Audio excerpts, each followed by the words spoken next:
Assalamualaikum warahmatullahi wabarakatuh. Alhamdulillah. எல்லா புகழும் அல்லாஹ்வுக்கே. நபி முஹம்மது ஸல்லல்லாஹு அலைஹி வஸல்லம் அவர்களுக்கு ஸலாத் ஸலாம் உண்டாவதாக. என் அன்பான சகோதரர்களே, ஒருவர் நான் ஒரு முஸ்லிம் என்று சொல்வது எளிது, ஆனால் சொல்லுக்கு பின்னால் இருக்கும் பொறுப்பும் கடமையும் மிக முக்கியம். அப்படி என்றால் நான் ஒரு முஸ்லிம் என்ற கடமை என்ன? முதலாவதாக ஒரு முஸ்லிமின் மிகப்பெரிய கடமை அல்லாஹ்வை மட்டும் வணங்குவது. அல்லாஹ் தஆலா கூறுகிறான், வமா ஹலகத ஜின்ன வல் இன்ஸ இல்லா லியஅபுதூன். ஜின்னையும் மனிதனையும் படைத்தது என்னை வணங்கவே. இதன் பொருள் வாழ்வில் குறிக்கோள் தொழுகை, நோன்பு, துவா, திக்ர் போன்ற காத்துகளாகும்.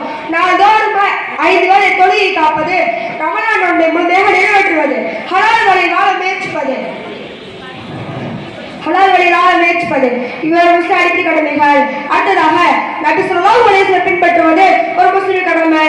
அல்லாஹ் தஆலா கூறுகிறார், குல் இன் குன்தும் துஹிப்பூனல்லாஹ ஃபதபிஊனி யஹ்பிபுகுமுல்லாஹ். நீங்கள் அல்லாஹ்வை நேசிக்கிறவர்கள் என்றால் என்னை பின்பற்றுங்கள். நபி ஸல்லல்லாஹு அலைஹி வஸல்லம் அவர்களின் சொல், செயல், ஒழுக்கம் எல்லாவற்றையும் வாழ்வில் கொண்டு வர முயற்சிப்பதே ஒரு உண்மையான முஸ்லிம் கடமை. மூன்றாவதாக நல்லொழுக்கத்தை வாழ வேண்டும். நபி ஸல்லல்லாஹு அலைஹி வஸல்லம் கூறினார்கள், நான் நல்லொழுக்கத்தை நிறைவேற்றி அனுப்பப்பட்டவன். ஒரு முஸ்லிம் பொய் பேசாதவன், நம்பிக்கை காட்டவன், மற்றக்கு தீங்கு செய்யாதவன், தேவ பேசுவதாக வேண்டும்.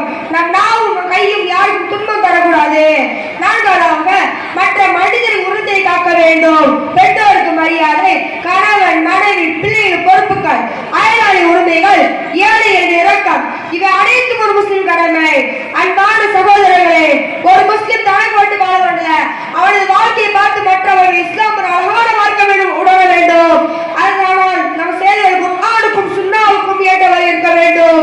இறுதியாக நம் மம்மியை அடிக்கடி கேட்க வேண்டும், நான் உண்மையில் கடமை நிறைவேற்றுகிறேனா? அல்லாஹ் தஆலா கேள்வி கேட்டால் பதிலளிக்க கூட முஸ்லிமாக மாற்றுவானாக. ஆமீன் ஆமீன் ரப்பில் ஆலமீன். அஸ்ஸலாமு அலைக்கும். அஸ்ஸலாமு வரஹ்மத்துல்லாஹி வபரகாத்துஹு. அல்ஹம்துலில்லாஹ். அல்லாஹ் ரப்பல் ஆலமீன் நம்மை அனைவரையும் முஸ்லிமாக வாழக்கூடிய தௌஃபீகை தந்தருள்வானாக.